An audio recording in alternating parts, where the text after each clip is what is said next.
अंजलि का ससुराल। अंजलि बर्तन और अपरिचित सामान से भरे रसोई घर में अनजान खड़ी थी। बाहर पूरा पड़ोस नई बहू द्वारा तैयार किए गए पहले पकवान का स्वाद लेने के लिए इकट्ठा खड़ा था। उसके पास सोचने का समय नहीं था। एकमात्र चीज़ जो उसके दिमाग में आई थी वह था मूंग दाल का हलवा। वह अपनी सास मीनाक्षी का सर नीचे झुकते हुए नहीं देख सकती थी। मीनाक्षी एकमात्र ऐसी इंसान थी जिसने सभी विवादों के बावजूद इस विवाह के लिए बहुत ज़्यादा समर्थन दिखाया था।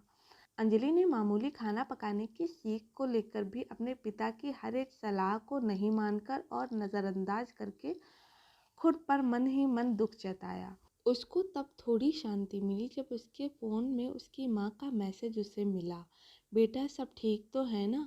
अंजलि ने तुरंत ही आराम महसूस किया। उसने अपनी माँ को पूरी कहानी लिख बताई और जल्दी से अपनी माँ से हलवा बनाने की रेसिपी पूछी। कुछ ही मिनटों में उसके पास हलवे को बनाने का पूरा तरीका था और अभी तक का सबसे आसान नुस्खा। अगर तुम अभी भी कहीं पर अटक जाती हो तो मुझे मैसेज करना। उसका माँ का अंतिम मैसेज यही था। अब अंजलि बिना ज़्यादा वक्त गंवाए काम करने के लिए तैयार हो गई। उसे जितना आसान ये हलवा बनाना लगता था वो समझ गई थी कि ये कोई बच्चों का खेल नहीं है, लेकिन किसी भी तरह से वह संघर्ष कर ही रही थी। अंत में जब अंजलि ने हलवा तैयार कर लिया था तो उसने अपनी माँ को संदेश लिखा, काश आप यहाँ होती तो इसका स्वाद ले पाती, ताकि आप मुझे बता पाती कि यह मैंने कितना बुरा बनाया है। कम से कम इससे मैं खुद को लोगों के तानों को सुनने से अपने आप को पहले ही तैयार कर सकती। इतने में अंजलि ने किसी के कदमों की आहट सुनी और उसने जल्दी से अपना फ़ोन नीचे रख दिया। मीनाक्षी ने किचन में प्रवेश किया और अंजलि से शेल्फ में से नए कटोरे लाने के लिए कहा।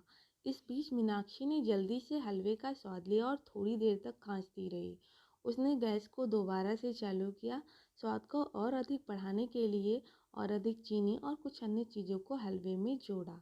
इतने में अंजलि कटोरे के साथ वापस आ गई और एक एक करके साथ में मिलकर उन्होंने एक ट्रे पर सब कुछ व्यवस्थित किया। उसकी माँ के सरल नुस्खों ने और अंजलि के प्रयासों ने बड़ी सफलता हासिल की। अंजलि ने सभी लोगों से बहुत तारीफ़ें बटोरी। उसका आज का दिन वाकई में बहुत अच्छा गया था। बाद में उस रात अंजलि ने सोचा, जिसकी वजह से उसे आज इतनी तारीफ़ें मिली हैं और जिसकी वजह से उसने अपनी सास का सर सबके सामने झुकने से बचा लिया, उसे धन्यवाद देना चाहिए। आखिर माँ ही तो थी जिसने उसे इतने बड़े भंवर से निकाला था। उसने अपनी माँ को फ़ोन किया और धन्यवाद दिया, लेकिन माँ ने परेशान होकर पूछा, तुम किसके बारे में बात कर रही हो?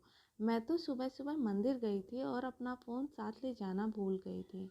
तब अंजलि को याद आया, उसने अपनी माँ का नंबर मम्मा करके सेव किया हुआ है और अपनी सास का नंबर मम्मा 2 करके सेव किया है। वो उस समय इतनी हड़बड़ाई हुई थी कि उसने ध्यान ही नहीं दिया कि वो अपनी माँ से नहीं सासू माँ से बात कर रही है।